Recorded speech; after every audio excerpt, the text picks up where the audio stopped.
yang dilakukan oleh Kementerian. Mungkin itu eh, Bapak Ibu sekalian yang berbahagia. Jadi tidak banyak dan kami mohon kepada peserta Pak Camat maupun Pak Kades Kabupaten Gresik, marilah kita ikuti sosialisasi ini dengan sebaik-baiknya dan saya yakin nanti ada hikmah dan nanti dari teman-teman balai juga nanti setelah sosialisasi ini tentunya kami ingin menunggu nanti action selanjutnya seperti apa. Mungkin itu yang bisa kami sampaikan dan saya akhiri wassalamualaikum warahmatullahi wabarakatuh. Waalaikumsalam warahmatullahi wabarakatuh. Baik, terima kasih Bapak telah mewakili sambutan dari Ibu Kepala Dinas. Selanjutnya Bapak Ibu, sebelum kita lanjut ke acara inti, kita akan melakukan pengambilan dokumentasi kepada seluruh peserta. Mungkin bisa mengganti virtual background dan mengaktifkan kamera agar tampilan di layar nanti bisa seragam. Ya, baik ya. Ganti lagi. Enggak, kita dari kita ini.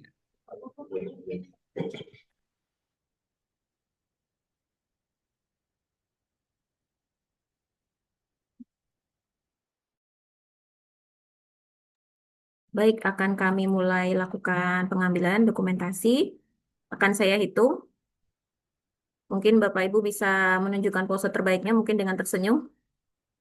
1, 2, 3.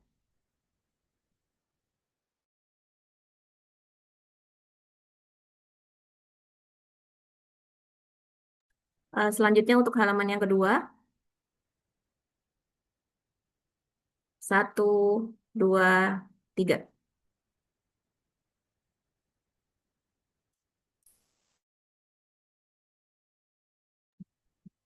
Baik, mungkin cukup untuk sesi dokumentasi di acara sosialisasi pagi ini. Terima kasih atas partisipasi dari Bapak Ibu hadirin sekalian. Selanjutnya kita akan memasuki ke acara inti yaitu paparan dari pembicara. Marilah kita simak bersama.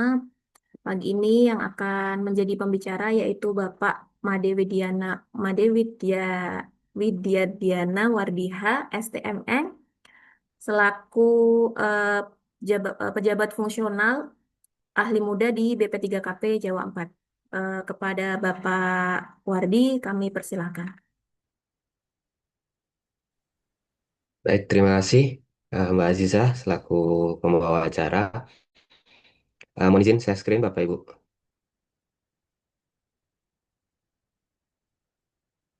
Mohon izin apakah sudah terlihat materinya?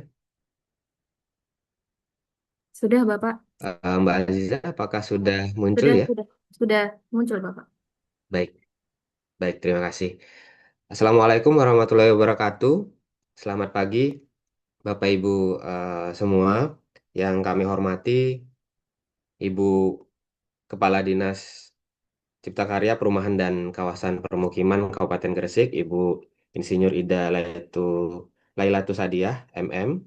Kemudian Bapak Kepala Bidang Perumahan, Bapak Cahyo Mardiono, Bapak Ibu dari Dinas CKPKP yang sudah hadir pada pagi hari ini, serta Bapak Ibu Camat dan juga Kepala Desa yang sudah meluangkan waktu pada hari ini untuk dapat hadir uh, mengikuti sosialisasi klinik perumahan dan kawasan permukiman. Kami mengucapkan terima kasih yang sebesar-besarnya atas kesempatan yang juga diberikan kepada kami untuk memberikan sosialisasi pada hari ini.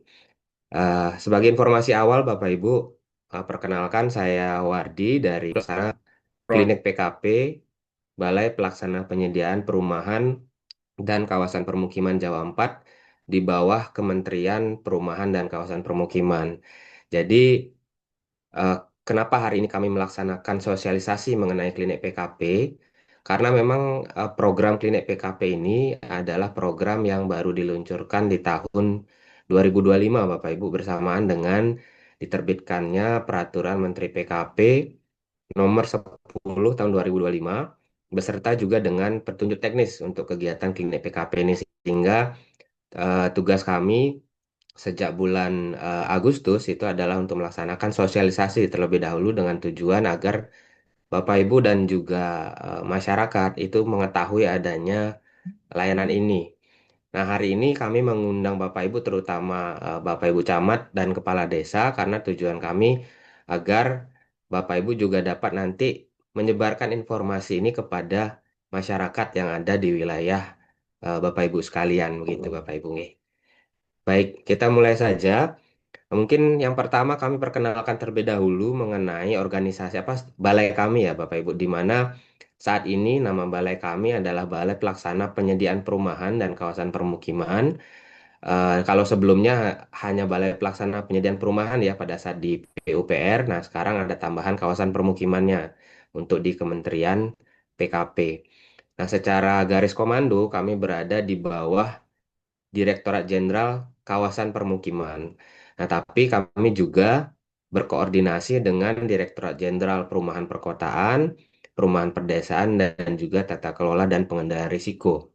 Jadi Bapak Ibu untuk di Kementerian PKP ini, wilayah yang ditangani oleh Kementerian PKP itu dibagi menjadi tiga delineasi ya Bapak Ibu ya, yaitu delineasi kawasan pesisir di bawah Direktorat Jenderal Kawasan Permukiman, kemudian delineasi perkotaan itu di bawah Direktorat Jenderal Perumahan Perkotaan dan delineasi perumahan perdesaan delineasi perdesaan di bawah Direktorat Jenderal Perumahan Perdesaan.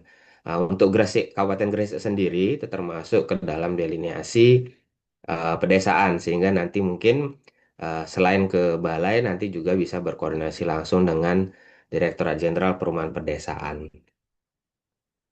Nah, balai kami melaksanakan tugas diantaranya melaksanakan penyediaan perumahan, peningkatan kualitas perumahan, pengembangan kawasan permukiman, penataan kawasan permukiman pasca bencana dan kerusuhan sosial serta fasilitasi serah terima aset di mana dalam pelaksanaan tugas tersebut, kami melaksanakan ada sekitar 15 fungsi Bapak Ibu, mulai dari penyusunan program dan anggaran, penyusunan rencana teknis pengembangan kawasan permukiman, pembangunan dan peningkatan kualitas perumahan, koordinasi pengawasan dan pengendalian teknis, pengelolaan data dan informasi bidang perumahan dan kawasan permukiman, koordinasi penyediaan lahan, fasilitasi bina usaha dan pelindungan konsumen, dan lain sebagainya Bapak Ibu.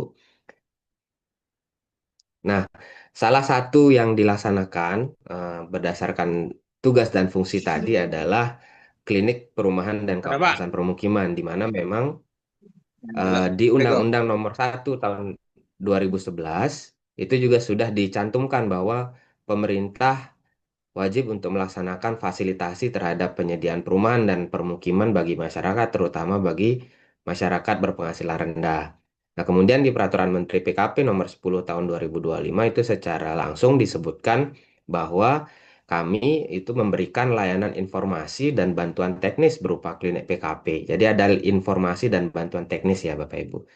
Nah, kenapa kami memberikan layanan ini? Tujuan utamanya juga selain memberikan informasi dan bantuan teknis, ini juga merupakan upaya untuk meningkatkan kapasitas masyarakat dalam mewujudkan rumah layak huni. Kenapa? Karena berdasarkan data BPS itu hampir 83% di Indonesia rumah yang dimiliki masyarakat itu dibangun secara swadaya, Bapak Ibu. Nah, sehingga kami wajib untuk memberikan edukasi kepada masyarakat agar saat membangun rumahnya itu bisa memahami, bisa mengetahui bagaimana standar rumah layak huni sehingga nanti rumah yang dibangun pun juga telah memenuhi standar tersebut. Nah, berikut adalah menu kegiatan utama. Mungkin kita langsung ke menu kegiatan utama saja ya Bapak Ibu. Jadi ada tiga menu kegiatan dari layanan klinik PKP ini. Yang pertama adalah informasi. Nah, informasi itu contohnya seperti sosialisasi pada pagi hari ini Bapak Ibu. Jadi kami memberikan informasi mengenai layanan apa yang kami berikan, kemudian detail layanannya seperti apa saja dan bagaimana caranya. Jadi nanti di akhir itu kami akan menyampaikan nomor layanan yang bisa dihubungi, serta link kuesioner yang bisa Bapak Ibu gunakan untuk mengajukan pertanyaan-pertanyaan. Nah, harapan kami juga nanti Bapak Ibu Camat dan juga Kepala Desa, apabila di masyarakat di wilayah masing-masing ada permasalahan, ada pengaduan, ada Mare belum? informasi yang ditanyakan oleh masyarakat terkait perumahan dan kawasan permukiman. Nah, Bapak Ibu bisa membantu. Tujuannya seperti itu, Bapak Ibu. Bapak Ibu bisa membantu apakah itu mengarahkan atau langsung mungkin bisa menghubungi nomor layanan kami.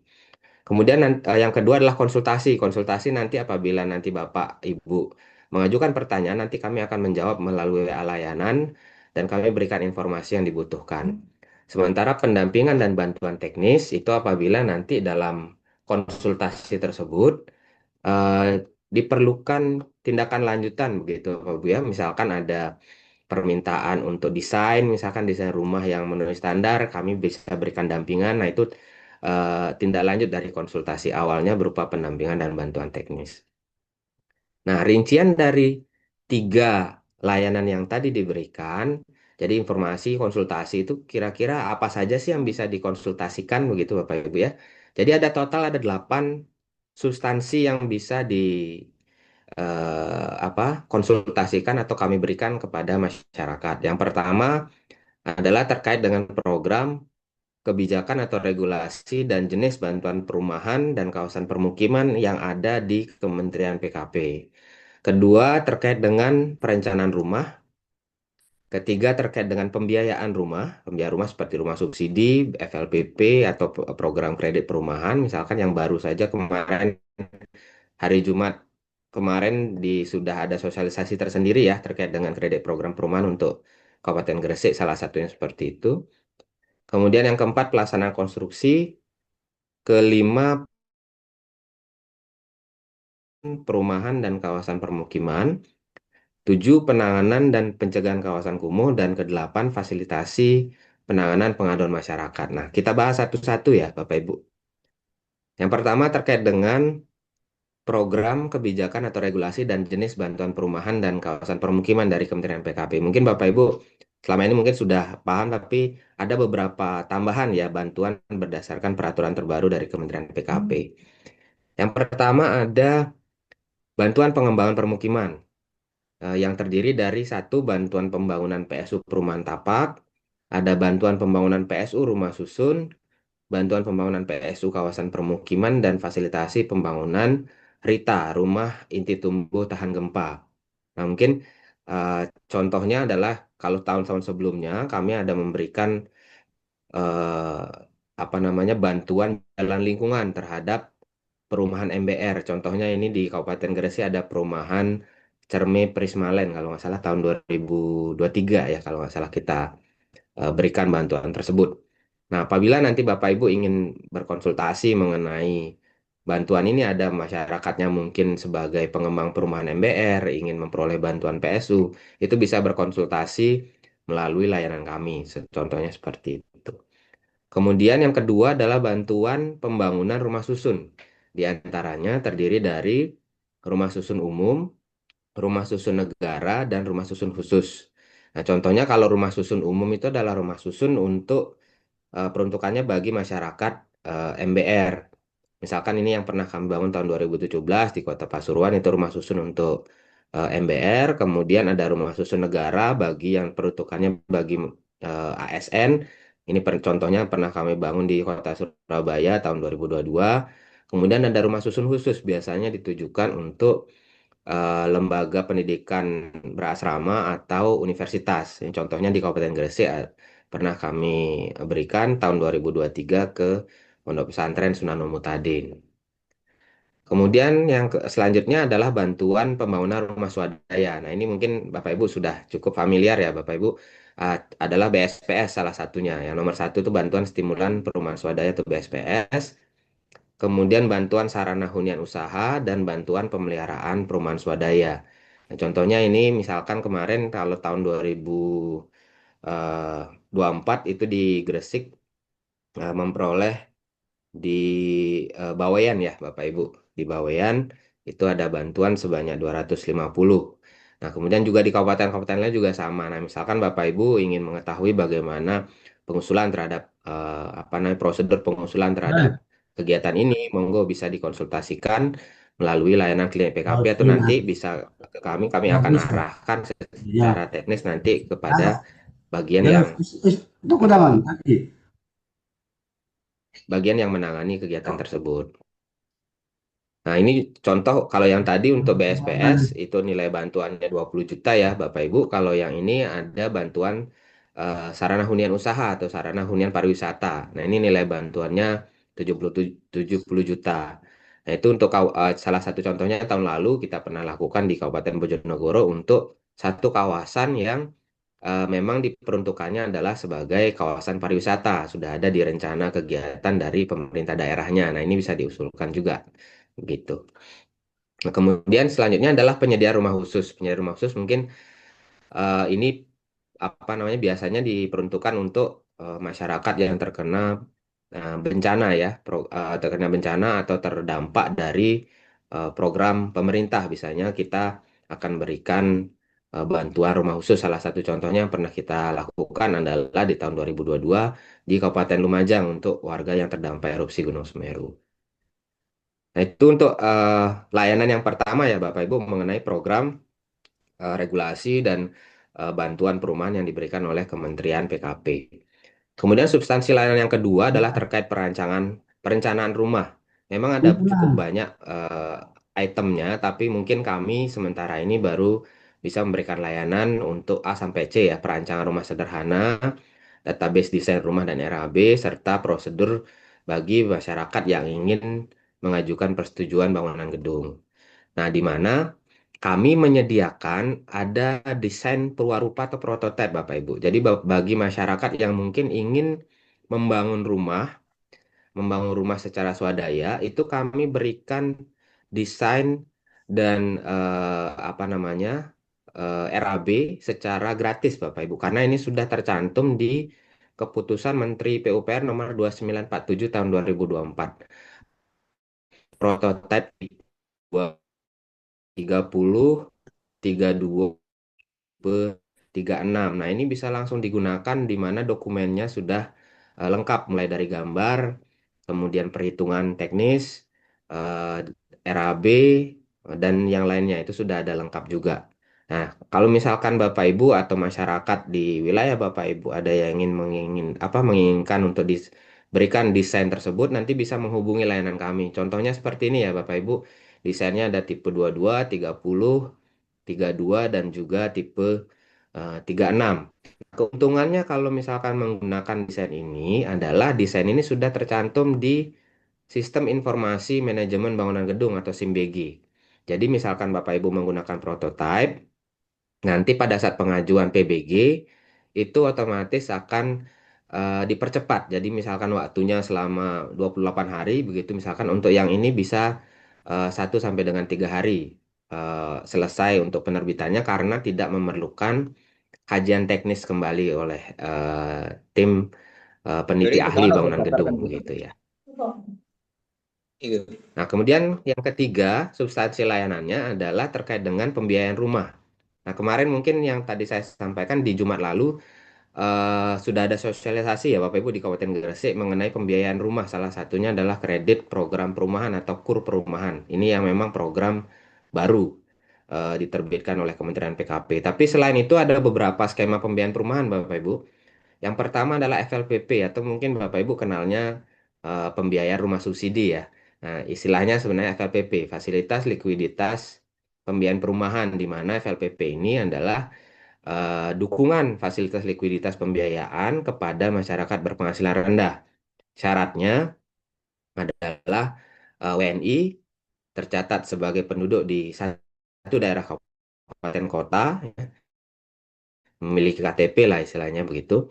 Kemudian belum pernah menerima subsidi atau bantuan pembiayaan perumahan dari pemerintah, orang perseorangan yang berstatus tidak kawin atau pasangan suami istri, tidak memiliki rumah, memiliki penghasilan tetap atau tidak tetap. Jadi tidak hanya yang penghasilan tetap aja yang bisa, tapi juga penghasilan tidak tetap asalkan tidak melebihi batas penghasilan. Jadi sudah ada ketentuannya mengenai kriteria MBR ya Bapak Ibu, yaitu kalau untuk di Jawa kriterianya untuk yang berstatus tidak kawin itu 8.500.000 maksimal penghasilannya, dan bagi yang sudah kawin itu maksimal penghasilannya adalah 10 juta.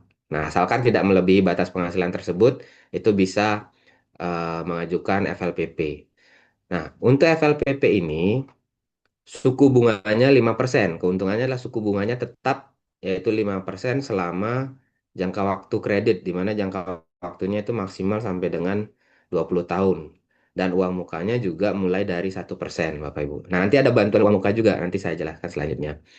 Nah, pengajuan untuk FLPP ini itu harus melalui aplikasi Sikasep dan juga menyiapkan dokumen-dokumen tertentu.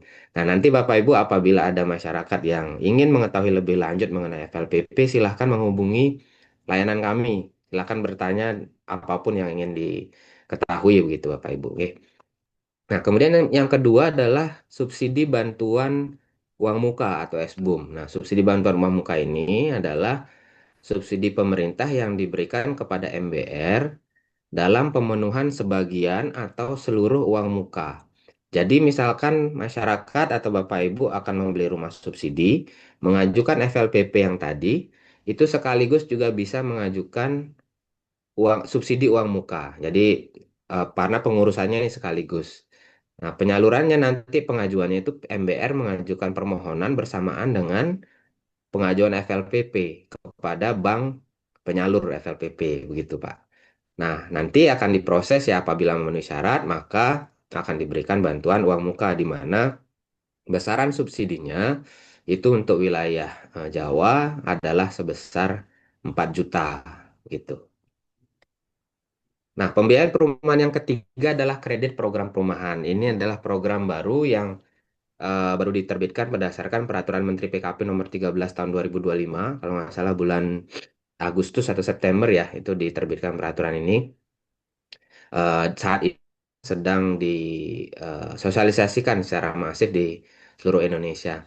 Nah, kredit perumahan ini berlaku bagi UMKM, Bapak Ibu. Jadi misalkan Bapak Ibu kepala desa ada warganya yang apa punya usaha UMKM, baik itu perseorangan atau badan usaha yang bergerak di bidang perumahan. Jadi bisa satu eh, ada dua skema ya Bapak Ibu dari KPP ini, yaitu satu dari sisi penyediaan rumahnya. Nah, kalau dari sisi penyediaan rumah ini yang bisa menerima bantuan kredit program perumahan atau KUR perumahan itu adalah pelaku usaha yang bergerak di bidang pengembang perumahan, penyedia jasa konstruksi perumahan, dan pedagang bahan bangunan. Keperluannya itu diantaranya untuk pengadaan tanah, pembelian bahan bangunan, pengadaan barang dan jasa dalam rangka pembangunan rumah atau perumahan. Nah, persyaratannya antara lain warga negara Indonesia atau badan hukum Indonesia, memiliki usaha produktif dan layak, memiliki NPWP, memiliki nomor induk berusaha, menjalankan usahanya paling singkat 6 bulan. Jadi harus sudah berjalan usahanya itu minimal 6 bulan Bapak Ibu. Kemudian, nah ini juga hal yang penting, tidak terdapat informasi negatif berdasarkan pemeriksaan SLIK atau LPIP. Jadi, terutama yang jadi masalah itu adalah apabila terdapat pinjaman online ya Bapak Ibu, karena di SLIK ini nanti akan terlihat apakah pengajuan yang mengajukan kredit itu masih memiliki pinjaman online atau tidak, salah satunya ya. Nah, kalau misalkan masih ada, itu harus dilunasi terlebih dahulu, baru bisa mengajukan kredit perumahan ini. Kemudian juga tidak sedang menerima kurs secara bersamaan atau menerima kredit program pemerintah lainnya secara bersamaan dan memberikan agunan pokok yaitu objek yang dibiayai oleh KPP tersebut. Nah, ini dari sisi penyediaan rumahnya ya Bapak Ibu. Ada juga dari sisi permintaan rumah. Jadi permintaan rumah itu apabila keperluannya adalah misalkan ingin membeli rumah, membangun rumah atau renovasi rumah. Tapi renovasi atau pembelian rumahnya tersebut untuk usaha. Misalkan Bapak Ibu ingin membeli rumah atau merenovasi rumahnya menjadi rumah sekaligus dengan ruko atau misalkan rumah sekaligus dengan gudang gitu misalkan ya Bapak Ibu. Atau misalkan anak-anak zaman sekarang sebagai konten kreator misalkan itu membangun rumah, merenovasi menjadi sekaligus hunian dan juga studio misalkan begitu. Itu bisa mengajukan permohonan kredit program perumahan ini. Nah, kalau persyaratan lainnya itu kurang lebih sama dengan persyaratan dari penyediaan rumah yang tadi. Perbedaannya adalah yang pertama dari plafonnya. Untuk penyedia rumah, plafonnya itu 500 juta sampai dengan 5 miliar. Sedangkan kalau dari sisi permintaan, plafonnya adalah antara 10 juta sampai dengan 500 juta. Nah, untuk penarikannya, yang dari sisi penyediaan itu bisa bertahap atau sekaligus atau revolving. Jadi revolving itu misalkan eh, mengajukan 5 miliar, kemudian setelah lunas bisa mengajukan lagi sebanyak maksimal 4 kali sampai dengan 20 miliar begitu. Tapi kalau dari sisi permintaan itu hanya maksimal sampai dengan 500 juta. Nah, keuntungannya KUR perumahan atau KPP ini seperti apa Bapak Ibu? Yang pertama dari sisi penyediaan itu subsidi bunganya. Jadi pemerintah memberikan subsidi 5% per tahun. Nah, untuk suku bunganya nanti berapa suku bunga yang berlaku di pasar itu dikurangi subsidi bunga. Misalkan yang berlaku misalkan 11% atau 12%. Nah, berarti subsidi bunga apa? Bunga yang dibayar oleh peminjam atau kreditur itu adalah 12 dikurangi dengan 5. Berarti ada eh, apa? 7% ya, 7%. Nah, kalau dari sisi permintaan suku bunganya yang dibayar oleh kreditur itu yang flat. Jadi sebesar 6% per tahun. Nah, subsidinya nanti menyesuaikan. Kalau plafonnya 10 sampai 100 juta itu subsidi bunganya 10%. Dan kalau plafonnya 100 sampai 500 juta subsidinya 5,5%. Nah, masa kreditnya itu antara 4 tahun. Kalau untuk penyediaan itu 4 sampai dengan 5 tahun. Kalau untuk permintaan itu maksimal 5 tahun. Nah, begitu Bapak Ibu ya. Nanti misalkan ada yang ingin bertanya lebih lanjut, silakan menghubungi layanan kami. Nah, ini juga bank penyalur. Nah, ini juga informasi yang cukup penting di mana Bapak Ibu apabila ingin memperoleh kredit FLPP, subsidi, SBUM ataupun KPP itu harus tahu bank penyalurnya apa saja. Nah, untuk FLPP ini salah satu informasinya ya Bapak Ibu di Jawa Timur contohnya ada Bank Jatim, Bank Jatim Syariah atau Bank Himbara ya, ada BTN, ada BTN Syariah, BNI, Mandiri, BRI dan sebagainya. Sementara untuk bank penyalur KPP ini sudah ada Bapak Ibu. Jadi silahkan ada Bank Himbara, BRI, BTN, Mandiri, BNI, Bank Syariah atau bank swasta juga ada BCA, Bank Nobu, Arta Graha dan yang lain dan juga BPD, salah satunya Bank Jatim. Nah, jadi jika ada warga yang ingin memperoleh kredit nanti bisa konsultasi ke kami, bank apa saja misalkan bisa kami informasikan, nanti lebih lanjut bisa langsung menghubungi bank tersebut. Kemudian selain itu Bapak Ibu, kami juga memberikan layanan informasi mengenai rumah subsidi dan simulasi perhitungannya. Ini salah satu contohnya ya. Jadi misalkan ada warga saya ingin membeli rumah subsidi, tapi kira-kira penghasilan saya sanggup nggak untuk mencicil. Nah, kami bisa memberikan konsultasi simulasi pembiayaan. Tapi kalau mau langsung mengecek di website Tapera juga bisa. Itu ada link yang sudah kami sampaikan, tapera.go.id garis miring kalkulator Tapera. Bisa langsung mengecek di sana. Tapi kalau nggak tahu, ingin bertanya ke kami, silakan bisa menghubungi layanan klinik PKP. Selain itu, apabila Bapak Ibu atau masyarakat di wilayah Bapak Ibu ingin membeli rumah subsidi, nanti bisa berkonsultasi ke kami untuk mengetahui perumahan apa saja yang ada di lokasi yang diinginkan. Misalkan contoh di Kabupaten Gresik, begitu Bapak Ibu ya. Nah, ini ada website sikumbang.tapera.go.id. Nah, di sana Bapak Ibu bisa mengecek perumahan mana saja yang ada di Kabupaten Gresik, yang mana yang memiliki rumah subsidi, dan yang mana yang rumah subsidinya masih tersedia, masih ready stock, begitu ya. Nah, itu nanti bisa dipilih di sana, Bapak Ibu. Nah, kami sarankan apabila ada yang ingin membeli rumah subsidi, mengecek terlebih dahulu pengembangnya ada atau tidak di si kumbang ini, karena Kalau sudah terdaftar di Sikumbang, berarti pengembang perumahan tersebut sudah terregistrasi melalui asosiasi perumahan yang ada di Indonesia dan sudah terdaftar di Kementerian PKP begitu, sehingga mungkin paling tidak lebih apa namanya kredibel ya Bapak Ibu begitu. Kemudian yang keempat, substansi layanan selanjutnya adalah dari sisi pelaksanaan konstruksi. Nah, kenapa? Karena seperti tadi kami sampaikan, kami memberikan layanan informasi bagi masyarakat yang ingin membangun rumahnya secara mandiri, secara swadaya.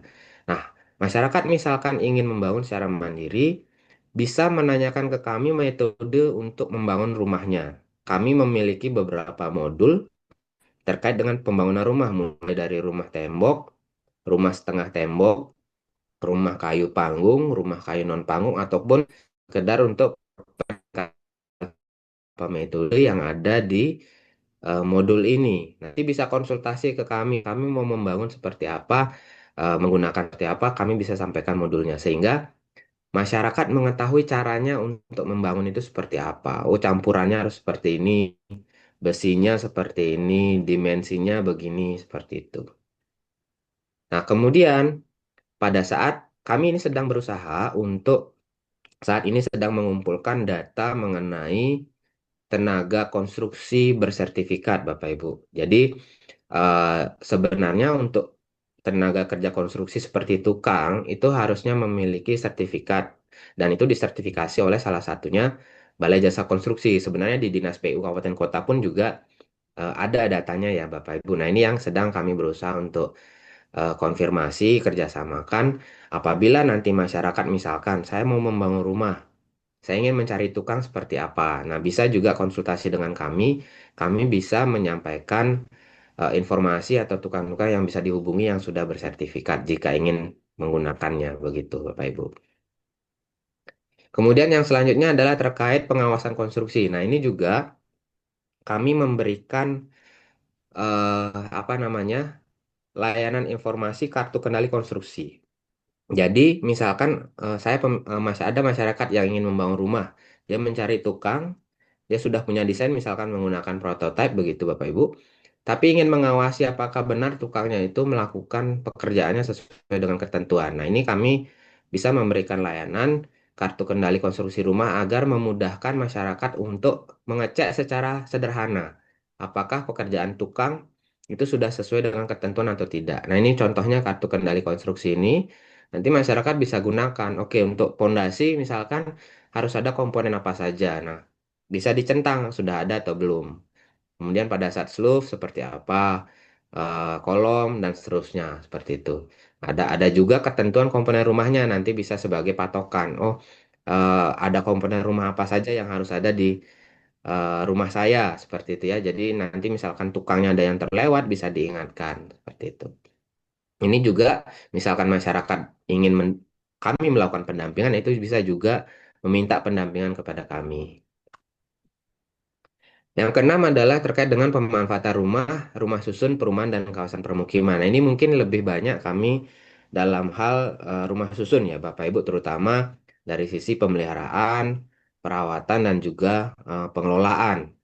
Nah, di mana karena memang untuk rumah susun itu cukup rumit dari sisi pengelolaannya ya, Bapak. Pengelolaan itu mulai dari pengoperasian, eh, apa namanya pemeliharaan dan juga perawatan ada prosedur tersendiri apalagi misalkan rumah susun itu adalah rumah susun milik. Nah, ini yang sedang saat ini juga kami lakukan pendampingan beberapa apartemen misalkan Gresik kebetulan kan juga ada apartemen juga ya Bapak Ibu. Nah, apabila ada masalah dalam hal pengelolaan itu bisa berkonsultasi dengan kami atau misalkan meminta kami untuk memberikan sosialisasi begitu ya. Ini contohnya yang kami berikan di tahun 2024 itu di Kota Madiun kami memberikan bimbingan teknis terkait dengan pengelolaan rumah susun seperti apa kepada pengelolanya. Nah, selain itu juga kita ada apa bimbingan teknis untuk pembentukan P3SRS misalkan Perhimpunan Penghuni Pemilik dan Penghuni Satuan Rumah Susun itu untuk rumah susun milik. Nah, itu bisa berkoordinasi dengan Dinas PU setempat nanti bisa juga mengundang kami untuk memberikan penjelasan atau sosialisasi.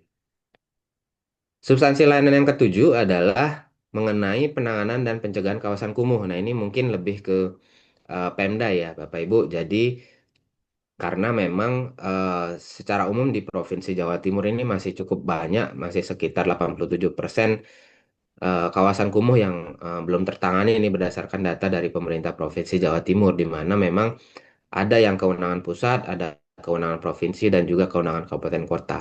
Nah, ini juga dalam penanganannya itu bisa mengajukan usulan ke pemerintah untuk penanganannya dan bisa berkonsultasi dengan kami begitu ya melalui layanan klinik PKP. Nanti bisa kami nanti misalkan ada secara teknis lebih lanjut bisa kami arahkan dengan tim yang memang menangani kawasan kumuh begitu. Tapi langkah awalnya bisa dengan menghubungi layanan klinik PKP.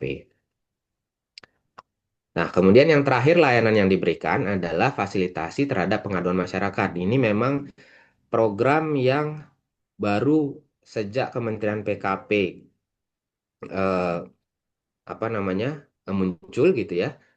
Itu Menteri PKP langsung meluncurkan layanan benar PKP namanya Bapak Ibu. Jadi tujuannya adalah apabila ada permasalahan atau pengaduan terkait dengan perumahan dari konsumen, ini bisa mengadukan melalui nomor layanan tersebut. Jadi nomornya adalah 0812, 8-nya 5 kali, belakangnya 911. Nah, ini pengaduan ini itu akan langsung masuk ke pusat, ke Direktorat Pembinaan eh, Pembinaan Usaha Perumahan dan Perlindungan Konsumen, Bapak Ibu.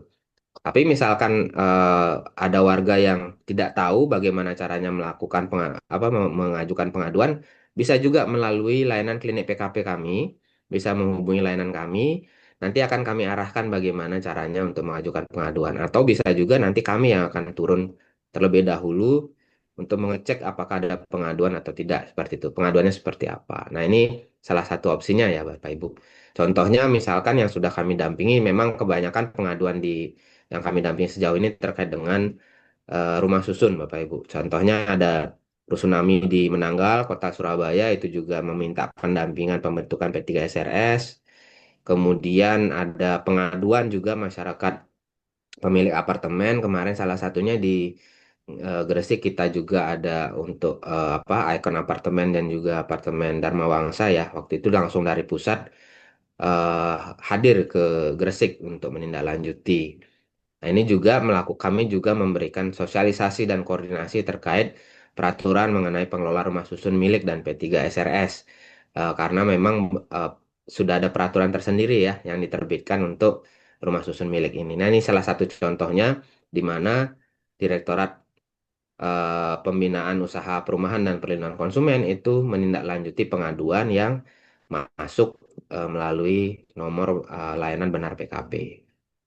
Nah, Bapak Ibu, tadi mungkin sudah saya jelaskan, guys, Bapak Ibu. Jadi harapan kami, Bapak Ibu mungkin sudah tahu layanan apa yang kami berikan terkait dengan klinik PKP ini, dan mungkin ada masyarakat yang memiliki masalah bisa diarahkan untuk bertanya. Nah, bagaimana caranya, Bapak Ibu? Nah, contoh caranya untuk menghubungi klinik PKP ini adalah bisa menghubungi nomor WA layanan ini 0877 629 empatnya 4 kali 9. Nah, atau bisa langsung eh, memasukkan pertanyaannya ke kuesioner bit.ly garis miring klinik strip PKP strip Jawa 4. Nah, mohon izin Bapak Ibu dari dinas dan juga Bapak Ibu peserta sekalian, eh, kami harapkan sekaligus pada kesempatan ini mungkin kita bisa jeda sebentar ya, mungkin sekitar 5 menit.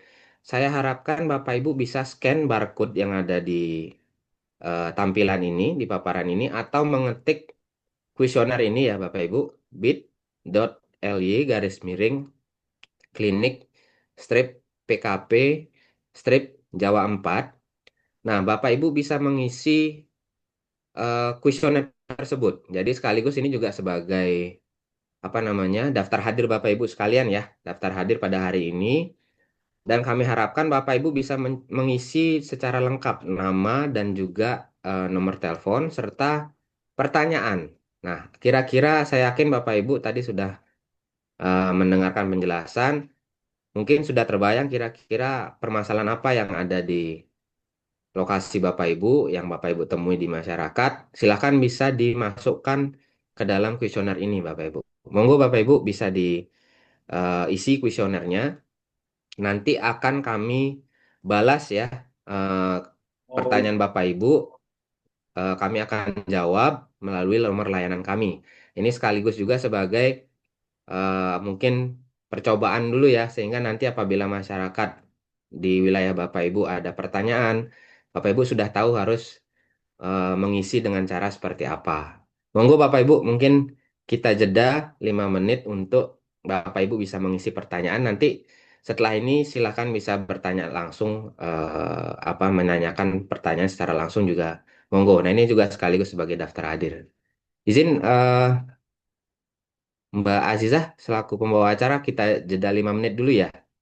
Baik, Bapak. Bapak Ibu di dinas juga kami persilahkan, nggih, yang menghadiri pada pagi hari ini. Misalkan ada pertanyaan atau mungkin dari masyarakat ada yang menyampaikan pertanyaan ke dinas dan mungkin butuh konsultasi dengan kami di balai, kami persilahkan untuk juga eh, mengakses dari kuesioner ini. Mohon izin Pak Wardi dari CKPKP. Nggih, Bapak. Eh, Terkait klinik PKP ini Pak Wardi biar jelas kepada teman-teman desa maupun kecamatan. Kalau orang awam itu bicara klinik itu kan berarti kan ada suatu kayak bentuk layanan yang kayak bangunan, kemudian ada petugasnya dan ada yang resepsionis dan lain sebagainya lah. Kami ingin perjelas juga klinik PKP ini nanti bentuknya seperti apa. Apa seperti ini virtual ini atau bentuk-bentuk yang lain. Ini mungkin yang lebih mohon ini diperjelas lagi kepada teman-teman kepala desa maupun camat karena menu yang ditampilkan di klinik PKP ini sangat-sangat menarik sekali dan saya yakin ini akan mendapat respon dari masyarakat terutama yang butuh akan perumahan karena di Gresik ini memang kebutuhan akan rumah itu sangat-sangat tinggi sekali. Itu Pak Wadi dari kami yang di CKPKP. Nggih. Ngapunten Bapak, dengan Bapak. Saya Ahmad Muzaki Pak Wardi yang mewakili Bukadis. Siap, siap Pak Ahmad. Nggih.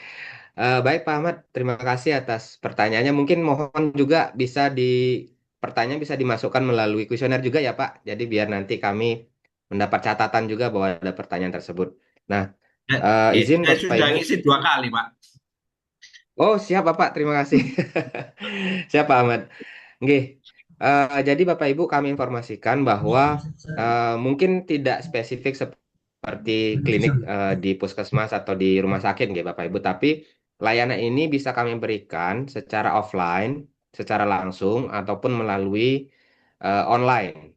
Nah, kalau secara langsung Bapak Ibu misalkan sedang lewat kantor kami di Jalan Gayung Kebonsari nomor 50 Ketintang di Surabaya, monggo Bapak Ibu silahkan bisa mengunjungi kantor kami untuk berkonsultasi langsung. Silahkan. Tapi misalkan Bapak Ibu eh, lebih familiar, misalkan lagi tidak sedang di Surabaya, tidak ada kesempatan untuk mengunjungi kantor kami memberikan nomor WA seperti yang tercantum di slide ini untuk bisa dihubungi. Atau mungkin langsung mengisi kuesioner juga kami persilahkan. Jadi bisa secara online, bisa secara offline. Nah, itu untuk layanan informasi ataupun konsultasi ya Bapak Ibu. Misalkan nanti eh, ada pengaduan begitu contohnya nggih, pengaduan dan butuh kami untuk bisa mendampingi ke lapangan, misalkan silahkan bisa menyampaikan ke nomor ataupun ke kuesioner tersebut atau langsung ke kantor kami. Nanti kami akan bisa mendampingi juga langsung turun ke lapangan ke tempat Bapak Ibu sekalian gitu. Itu mungkin Pak Ahmad, jadi bebas kalau misalkan, cuman mungkin kami di kantor memang sudah ada apa namanya tempat tersendiri untuk layanan publik, cuman memang belum ada yang secara khusus standby. Tapi nanti silahkan kalaupun ke kantor kami, nanti pasti akan ada tim dari klinik PKP ini yang akan bertemu dengan Bapak Ibu sekalian. Begitu Bapak, kira-kira Pak Ahmad. Pak ini.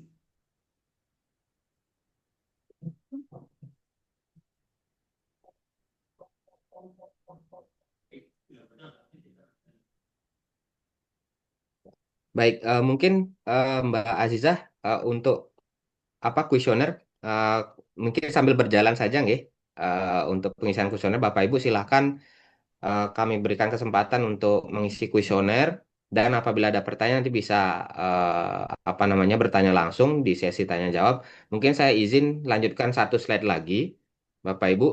Nah, ini ada satu slide lagi terkait dengan informasi yang harus kami sampaikan. Yang pertama adalah buku saku Rumah Layak Huni.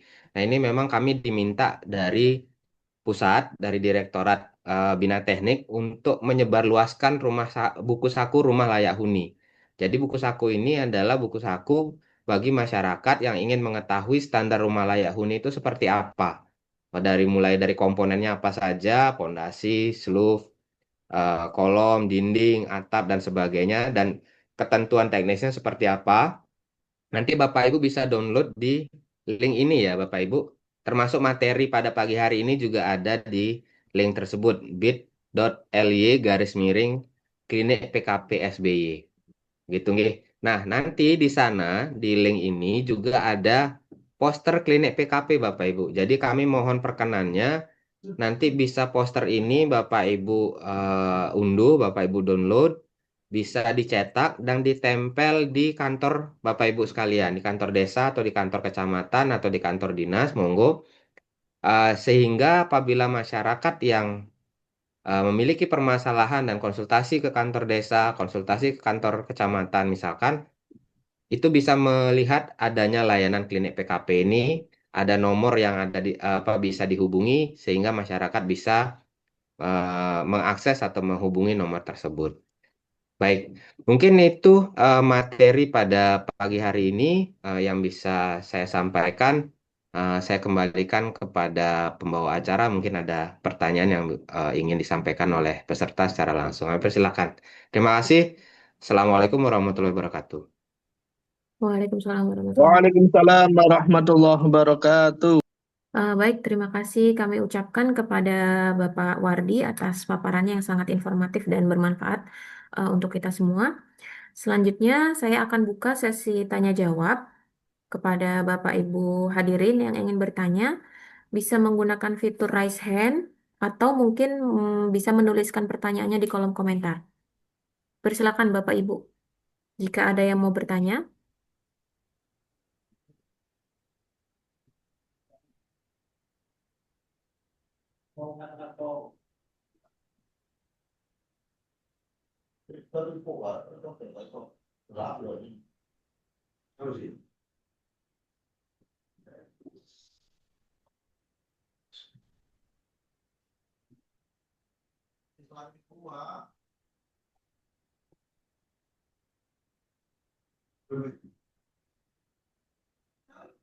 Apakah ada yang mau bertanya Bapak Ibu?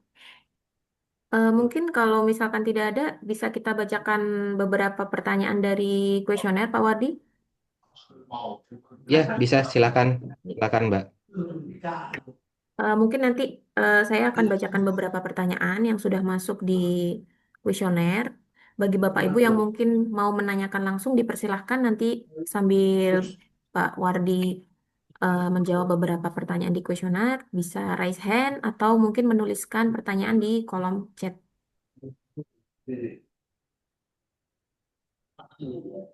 Baik Pak Wardi, ini ada satu pertanyaan dulu ya yang akan saya sampaikan dari kuesioner. Ini dari pemerintah desa Ketapanglor. Pertanyaannya yaitu apakah bisa mengajukan bantuan untuk pembangunan pos desa, Pak? Itu yang pertama. Saya Baik, langsung tidak atas nama pertanyaan. siapa? Oh, atas namanya. Mungkin satu-satu dulu ya. Oke, baik. Atas nama Abdul Hadi, Pak, dari pemerintah desa Ketapanglor. Baik, baik, terima kasih Mbak Aziza. Terima kasih Pak Abdul Hadi dari pemerintah Desa Ketapang Lor. Apakah bisa mengajukan bantuan untuk pembangunan poros desa begitu ya? Nah, ini mohon izin sebenarnya saya belum jelas juga terkait dengan definisi poros desa ini seperti apa. Tapi mungkin nanti monggo Bapak Abdul Hadi kalau ingin menanyakan secara langsung ya. Cuman mungkin saya secara garis besar bantuan pembangunan perumahan yang bisa kami berikan itu ada 4 jenis ya Bapak, yang seperti yang disampaikan di slide sebelumnya. Mungkin kalau misalkan siapa tahu Bapak Abdul Hadi mungkin belum sempat mendengarkan paparan saya sebelumnya. Kami ulang ya Bapak Ibu. Jadi bantuan yang bisa kami berikan di Kementerian PKP ada bantuan pengembangan permukiman. Ini contohnya misalkan bantuan PSU untuk perumahan MBR itu yang sering sudah kita pernah jelaskan, sudah pernah kita lakukan begitu ya. Misalkan di Gresik ada perumahan Cermi Prisma Land misalkan yang sudah kami berikan bantuan. Kemudian ada pembangunan rumah susun bantuannya, ada rumah susun umum. Rumah susun umum itu untuk masyarakat MBR, kemudian rumah susun negara untuk ASN atau rumah susun khusus misalkan untuk eh, lembaga pendidikan keagamaan berasrama atau untuk universitas.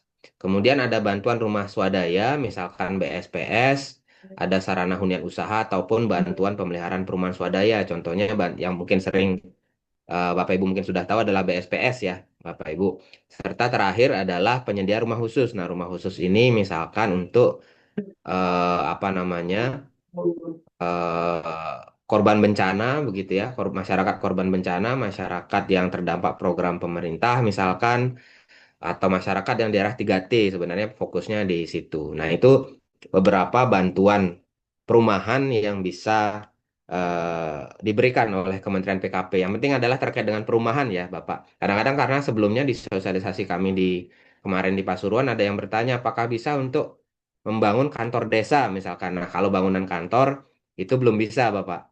Jadi karena kami fokusnya adalah di perumahan. Jadi bangunan yang digunakan untuk hunian, misalkan rumah tapak atau rumah susun, misalkan begitu. Itu mungkin kurang lebih Pak Abdul Hadi, apakah mungkin ada tanggapan? Kami persilakan.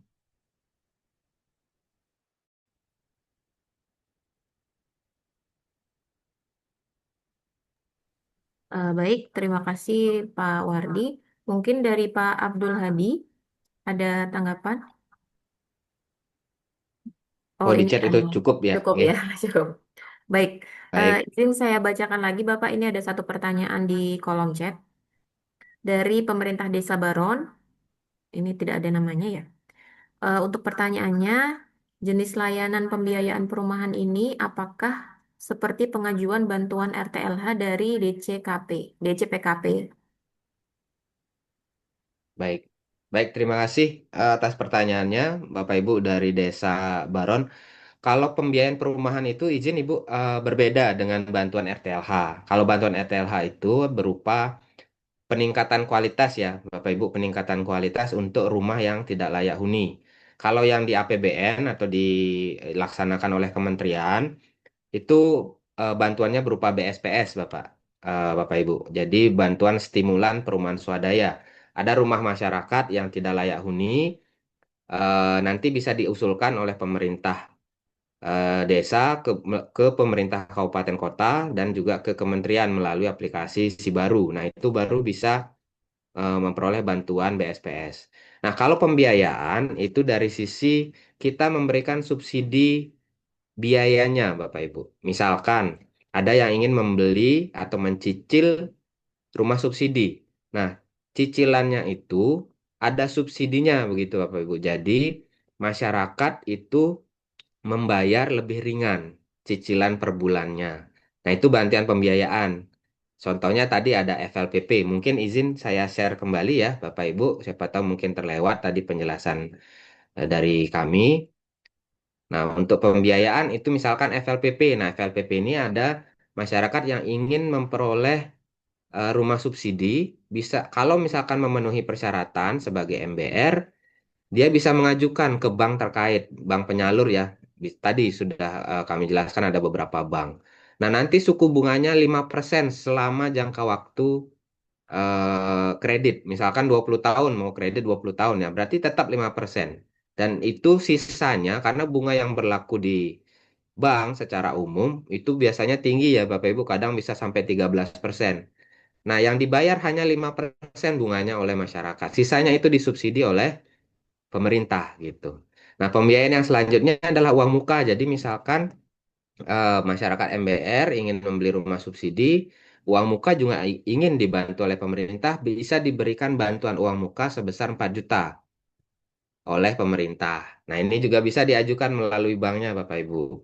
Dan yang ketiga adalah kredit program perumahan. Tadi apabila misalkan ada warga yang sebagai UMKM, apakah itu perseorangan atau badan usaha, dia UMKM ingin misalkan menjadi developer perumahan, cari modal, misalkan begitu ya. Nah, bisa mengajukan KUR perumahan atau KPP ini, Bapak Ibu. Nah, nanti kemudahannya dari sisi membayar bunga cicilannya, gitu. Jadi, subsidinya misalkan bagi yang developer, itu dia disubsidi bunganya, disubsidi 5%. Itu subsidinya nanti yang dibayar oleh kreditur bunga yang berlaku dikurangi dengan subsidi 5%. Tapi misalkan dia perseorangan atau UMKM yang ingin membeli rumah atau merenovasi untuk bagian dari usahanya dia, misalkan punya toko kelontong, dia renovasi rumahnya jadi toko kelontong, rumah dan sekaligus toko. Nah, itu bisa disubsidi oleh pemerintah sehingga dia hanya membayar bunganya 6%. Nah, kira-kira kalau pembiayaan seperti itu nggih, Bapak Ibu. Begitu mungkin Mbak Azizah. Baik, terima kasih Pak Wardi. Ini juga sudah ada mungkin satu pertanyaan lagi ya Pak. Saya Oke, silakan. bacakan dari kuesioner. Ini ada pertanyaan dari Bapak Bambang Asfali, Kecamatan Dukun. Dalam penanganan pengaduan yang bersifat urgen terkait pembangunan kawasan kumuh di tingkat perdesaan, bagaimana mekanismenya dan tindak lanjutnya? Apakah bottom up atau top down? Gitu, Bapak. Baik. Baik, terima kasih Pak Bambang dari Kecamatan Dukun ya, Kecamatan Dukun. Mungkin saya harus bedakan dulu antara pengaduan dan juga penanganan kawasan kumuh ya, Bapak. Jadi misalkan ada kawasan kumuh di wilayah Bapak Ibu, wilayah Bapak Bambang misalkan, itu bisa em, mengajukan usulan untuk penanganannya. Asalkan dengan syarat kan sebenarnya kalau sekarang di Provinsi Jawa Timur itu sudah ada pencatatan kawasan kumuh ya Bapak Ibu. Nah itu harus tercatat dulu di SK kumuh oleh yang biasanya disusun oleh Dinas apa Perumahan dan Kawasan Permukiman di Kabupaten Gresik. Nah pastikan dulu itu sudah ada di SK, sudah masuk di Sikawanku kalau di Jawa Timur ya melalui Pemprov itu masuk di Sikawanku. Nanti bisa diusulkan, kalau misalkan luasannya lebih dari 15 hektar, itu bisa diajukan penanganan melalui kementerian. Tapi misalkan yang 10 sampai 15 bisa diajukan penanganannya melalui provinsi dan yang di bawah 10 hektar itu ditangani oleh pemerintah kabupaten kota begitu nggih. Mekanisme nanti pelaksanaannya itu apakah melalui APBN atau melalui DAK itu tergantung dari apa namanya Bapak Ibu dari pemerintah kabupaten mengajukannya dalam bentuk apa. Kalau misalkan karena ada juga untuk penanganan melalui dana alokasi khusus kebetulan yang 2025 itu sudah berjalan, tapi kalau 2026 sementara ini masih belum ada alokasinya dan rencananya ber 2027 gitu. Tapi selain itu bisa juga dilakukan pengusulan untuk penanganan di APBN itu melalui kementerian dan juga balai. Monggo nanti kalau ingin bertanya lebih lanjut Pak Bambang bisa konsultasi dengan klinik PKP nanti akan kami arahkan dengan tim teknis kami di balai begitu nggih. Nah, tapi terkait dengan pengaduan, nah kalau pengaduan itu apabila ada permasalahannya, Bapak. Jadi misalkan dalam kegiatan penanganan itu misalkan ada apa namanya ketidaksesuaian misalkan begitu ya, atau misalkan dalam hal perumahan misalkan ada apa masyarakat yang membeli rumah ternyata dia kontraktornya atau developernya ternyata tidak menyelesaikan begitu ya, dia tidak memperoleh haknya. Nah, itu pengaduan bahwa sudah ada permasalahan di situ. Nah, kalau pengaduan nanti silahkan juga bisa menghubungi kami. Eh, Masalah top down itu sebenarnya kalau dari sisi pengusulan program itu nanti dari bawah ya Bapak Ibu. Dari usulannya dari masyarakat melalui kepala apa dinas di kabupaten kota baru ke provinsi dan juga ke pusat. Tapi kalau dari sisi pengaduan itu bisa langsung Bapak. Jadi silahkan menghubungi layanan kami, mengajukan pengaduannya seperti apa, nanti akan kami tindak lanjuti langsung. Begitu. Jadi kalau pengaduan nanti karena sudah ada permasalahan, masuk dulu ke layanan kami, baru bisa kami tindak lanjuti. Karena kalau belum masuk ke layanan kami tidak bisa melapor ke pimpinan gitu Pak. Sehingga penanganannya juga harus atas persetujuan dari pimpinan, saya kira. Saya kira seperti itu mungkin Pak Bambang dari Kecamatan Dukun. Terima kasih Mbak Aziza. Baik, terima kasih Pak Wardi atas penjelasannya. Saya ucapkan juga terima kasih kepada para peserta dan hadirin yang sudah berpartisipasi dalam sesi diskusi pada pagi hari ini. Mungkin selanjutnya kita akan melangkah ke acara selanjutnya yaitu penutupan. Demikianlah seluruh seluruh rangkaian kegiatan kita pada sosialisasi klinik PKP pada pagi hari ini. Saya ucapkan terima kasih yang sebesar-besarnya kepada Ibu Kepala Dinas yang hari ini sudah turut hadir, kemudian kepada seluruh peserta. Semoga kegiatan ini bisa membawa manfaat dan menjadi langkah bersama dalam mewujudkan perumahan dan kawasan permukiman yang layak huni, berkelanjutan dan berdaya saing. Saya selaku pembawa acara pada pagi hari ini pamit undur diri. Kurang lebihnya mohon maaf. Saya tutup. Wassalamualaikum warahmatullahi wabarakatuh. Terima kasih Bapak Ibu. Waalaikumsalam warahmatullahi wabarakatuh. Terima kasih Bapak Ibu sekalian. Selamat pagi Bapak Ibu. Pagi, terima kasih.